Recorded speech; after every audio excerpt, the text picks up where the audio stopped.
Hey guys, Cynic UK here, and today I'm going to be talking about Scavengers. I've been playing this game a lot recently, and I just want to go through my thoughts and things that I feel like need to be improved going forward. Um, Again, leave in the comments below what you think about what these thoughts are, and maybe you have your own thoughts. Maybe I haven't thought of something. I've played a decent amount of time, level 34. It's not an insane amount of time. I've seen people like level 70 and stuff like that. But these are just my thoughts of things that I think needs changing or adaptations to going forward. So let's start with the main menu. So let's start with the top challenges. So I've been stuck on the same challenge for the last 2 days now because I can't complete this quest. Because if you go into my research, so for a signature weapon level 3, I need tier 5, right? Tier 5 requirement, I'm not even tier 4. So I feel like there should be a way of challenges. So if you can't complete a challenge or you don't necessarily want to complete that specific challenge that you're given, maybe once a day or twice a day or 3 times a day, you can cycle a challenge. Because right now I actually can't get any more challenges until I complete this challenge. So I feel like there needs to be something in place that if you do get a challenge, or maybe even fix the bug where it shouldn't give you challenges that you cannot complete, that would also fix this issue. But I think cycling challenges is still something that you could add into the game because some people don't necessarily want to do a certain challenge, use a certain weapon, use a certain character, do certain things. I think that could be something that could be kind of cool. Bottom left, we'll go now. So the leaderboard. I like the fact that there's a leaderboard for like top 5, but the thing is that I want to know my stats. I want to know my friends' stats. I want to see how close I am to these guys, how far away I am, if I'm doing bad, like in terms of their game time. I want to know how many games I've played. I want to know how many games I've won. I want to know like my total stats. I want to know like my survival rate in terms of like getting top 3, stuff like that. So that's something obviously I don't know whether that's coming or it's in the pipeline, but that's something that I feel like could be something that a lot of people would use and grind towards, because right now it's like it's mostly just grinding for research purposes, right? Unless you're in the top 5, you don't really know. Staying on the main menu, we're going to go to the friends list. So let's just say, for example, I just played a solo queue game and I found a really good duo or a good person to play with. There's no real way of me actually adding that person unless like they know me or I'm a high level, not high level, higher up streamer, and they can just find me in that directory. That's even if they look there. So I think maybe there could be something. So for example, if you finish your game, there could be a screen that pops up like when you shows you your like teammates, your stats. It could be like your teammates, and it could be like add friend, or in game you can maybe just click their name and add them. Because right now it's literally, even if they know my name, it's impossible for them to add me because they need the number, they need the hashtag number. So not many people are going to stop mid game and be like, yo, add me, and then write it down, because not many people actually know their hashtag unless they write it down prior to going in the game. So I think that's something that they could add. Also, something to do with party system is when you go into a game, let's say I'm a 3-stack. When I go into a game, and we all wipe, um, you have to leave game, and it disperses the party because you've all left. There should be an option to leave with party and then leave without party, because for example, another example would be if I go into a game as a 3-stack, and I don't know, mummy calls for dinner or something like that. I want to leave, but I don't want to leave and leave with my whole party because they still want to play. Then just leave solo, right? So there needs to be that sort of change to, so you don't have to keep adding each other, re-adding each other, especially with the party being kind of buggy, and people having to restart games and people going offline bug, stuff like that. Another thing to do with the main menu is something to do with the boost. So the boost, if you buy the boost, I currently have a boost active. If I buy the boost, you already have a boost active. Okay, so the only way to know if my boost is actually active or not is by trying to buy another boost. Why not have a thing in the top right that just says times 2 boost and then tell me a time how long remaining is on the boost? Pretty self-explanatory. Research, let's go into this real quick. So the research was recently changed, but I think was a good change. But let's talk about the research tiers. So, complete 20 research projects. Okay. How many have I done? How many do I need to do? And also, how does it work in terms of, because when you go from 1 to 2, it's 5 projects, right?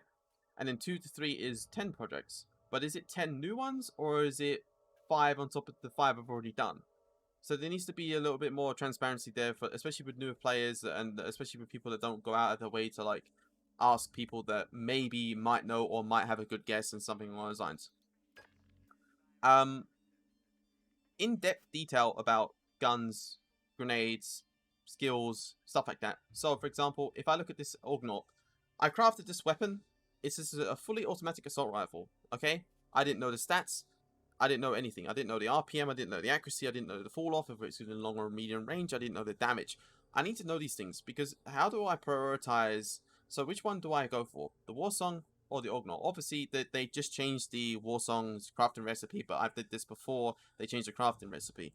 So which one is better in which situation? Let's say, for example, if I'm a main Vora and I want like a long range assault rifle and I go to craft the Warsong, it's going to be bad because the Warsong isn't a very long range weapon. It's a short to very medium range weapon, but it does a lot of damage. Whereas I could probably craft the Predator instead, which is a long range weapon. But I need to know the stats of these weapons so I can prioritize accordingly, especially with new players. Because like if you haven't used the weapon before, you don't really know, right? And while we're on that subject of these weapons, again with these weapons, these are very expensive to craft. Well, mostly expensive, but like obviously tier 4 will be pretty more expensive. But what is the upgrade? So it says here a precise semi-automatic rifle, strike rifle with full auto trigger mechanism and extended magazine. Okay, so it basically makes it full auto, and it gives it an extended mag. That's all what it does to me, right? But that's not the case. It decreases its damage, it decreases its range, and it has a lot more recoil, obviously, because it's full auto. So it changes a lot more than just making it automatic and giving it extended mag. Because you can't one tap heads and do 31 damage. You do like 20 something. So there needs to be a little bit more in-depth detail about what it actually does and changes. Because again, another example, the Heartseeker. So a compound bow that fires 3 arrows per draw. Longer draw will increase the precise of the arrow. What they don't tell you is it reduces the damage per arrow compared to this Heartseeker. Because I saw this and thought, damn, that's going to be overpowered. Because right now this does like 90 damage a headshot. Whereas this one does 44. Which, in theory, does more damage, right? But it doesn't because you can't shoot it long range. Because the arrows split. So there's a lot of things that needs to be like tidied up and added so that new players that don't have the experience of already making these guns and stuff needs to be added. Same with grenades. I need to know what they do.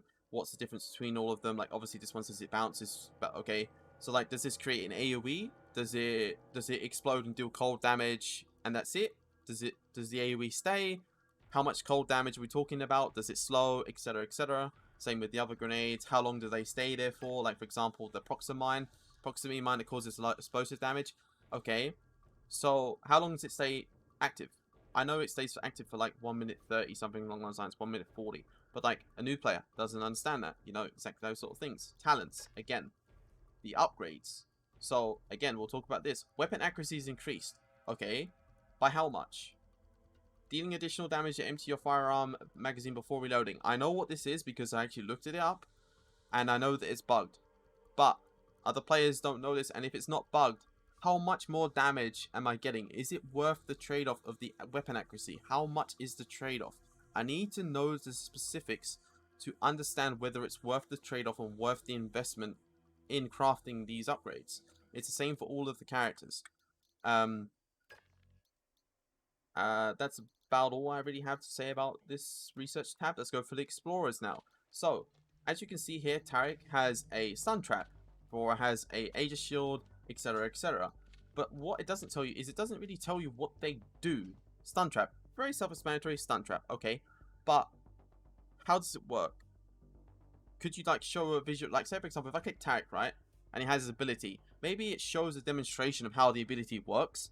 Like it shows them getting trapped, and then it shows their perspective of getting stunned. Like it just tells you what it does, so that people actually understand how to play around the skill. Because if you're a new player and you just say, "Oh, stun trap," you throw it down, you don't know how it works unless you see it happen, or you see it work, or you're on the receiving end of the ability. So you have to really learn from your mistakes in that regard. But it feels like you could just learn from just being told how it works, you know. It's the same with the other abilities, like how much is the shield. It doesn't tell you that you can shoot out of it. Like, there's all sorts of things you need to be adding in this game to make it like better for newer players that don't have the experience of just using the ability and understanding it. Even players that still play the game don't really understand how these abilities work, or like how much they heal for, and what's the trade-off and stuff like that. That's about all I necessarily have for the main menu stuff. So let's talk about the out of game stuff. So let's talk about this stuff. So the stuff I've highlighted is stuff that I want to be looking at.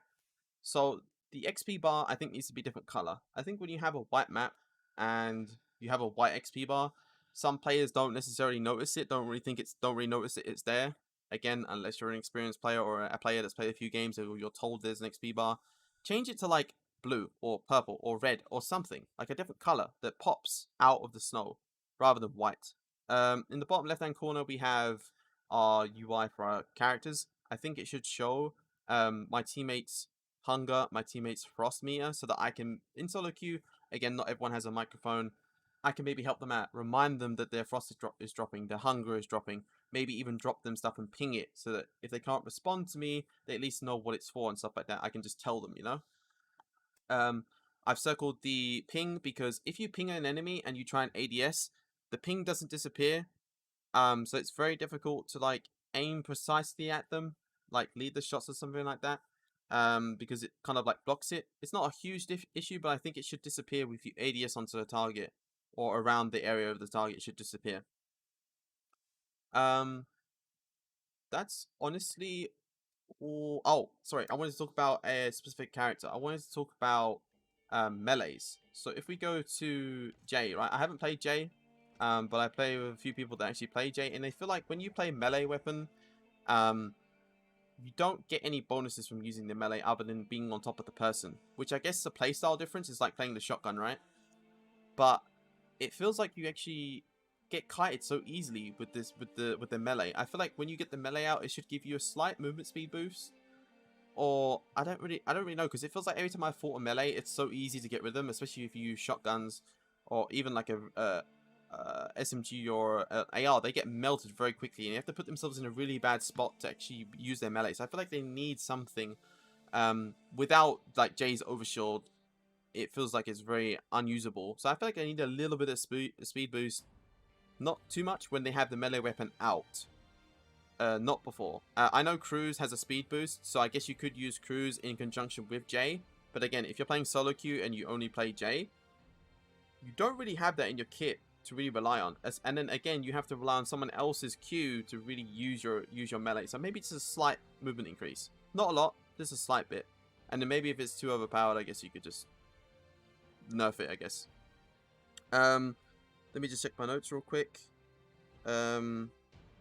Oh, cold system. So if we look at the video again, so one thing that I noticed with cold system is not a lot of people actually notice, especially I don't even notice sometimes, that I'm cold. So I think one thing that you could do is maybe add a screen effect to indicate that you're actually freezing.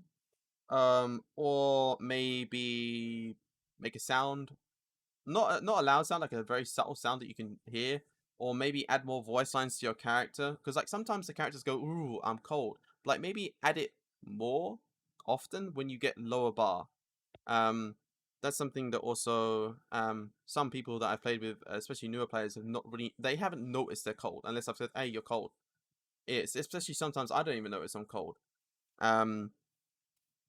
That's about all I have, I'm pretty sure. And let me just read my notes real quick. Yeah, that's all I really have on my notes. So I'm curious to see what you guys think of these, and I'm also curious to see what you guys think should be added or changed in the game. Obviously, there's bug fixes and stuff like that, but that's like something that like the devs will eventually get to. But these are like just in-game or out-of-game things that I feel like need to be added or like need to be changed. But I'm curious to see what you guys think. Let me know in the comments below. I stream every day on Twitch, 11 o'clock. I'll leave the link in the description as well. But I appreciate you guys watching this video. Hopefully this was good, and I'll see you guys next time. Peace, my dudes.